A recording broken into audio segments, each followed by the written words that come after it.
It is the failure of the United States, of the European Union, of the Western powers to hold to account Israel. Taoiseach, you said it is not okay for Israel to attack civilians, attack civilian infrastructure, to threaten to starve the people of Gaza. It most certainly isn't okay. It's a war crime.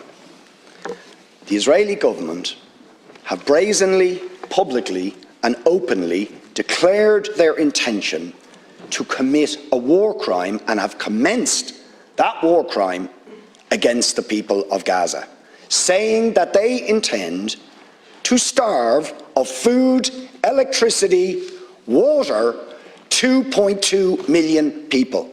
That is a war crime under the 4th Geneva Convention.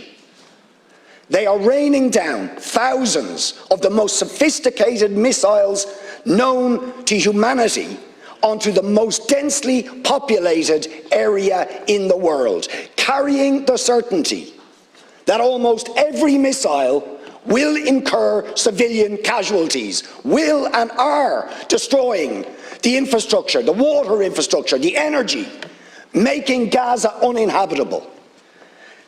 And using, in very credible reports, as they did in the past, chemical weapons, white phosphorus, being used by Israel.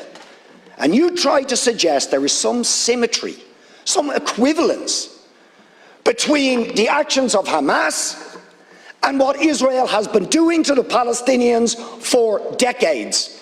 Will you admit that the terrible loss of life and escalation of violence that we have seen in the last few days is simply a continuation of the crimes against humanity, the war crimes of the state of Israel against the people of Palestine?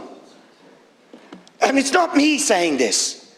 You have, or you should have read, the reports of Amnesty International, which we asked you to read and act on Human Rights Watch, on the UN Special Rapporteur to Palestine, on the UN Human Rights Council, on the issue of Palestine.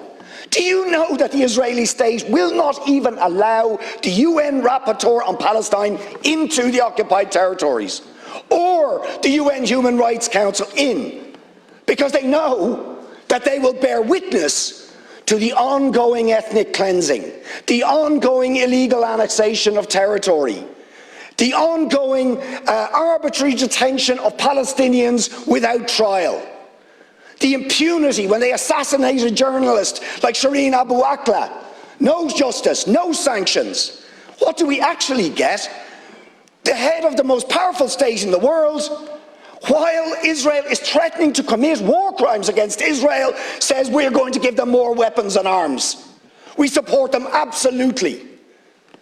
So will you admit that the ultimate responsibility for the terrible, and every single loss of life is terrible, but is the failure of the United States, of the European Union, of the Western powers to hold to account Israel for ongoing, decades-long ethnic cleansing, war crimes, crimes against humanity, the denial of the most basic rights to the Palestinian people? As Gideon Levy said, Israel, a Jewish Israeli columnist, said yesterday, Israel can't imprison 2 million Gazans without paying a cruel price. Isn't that the truth? Thank you, Deputy, please.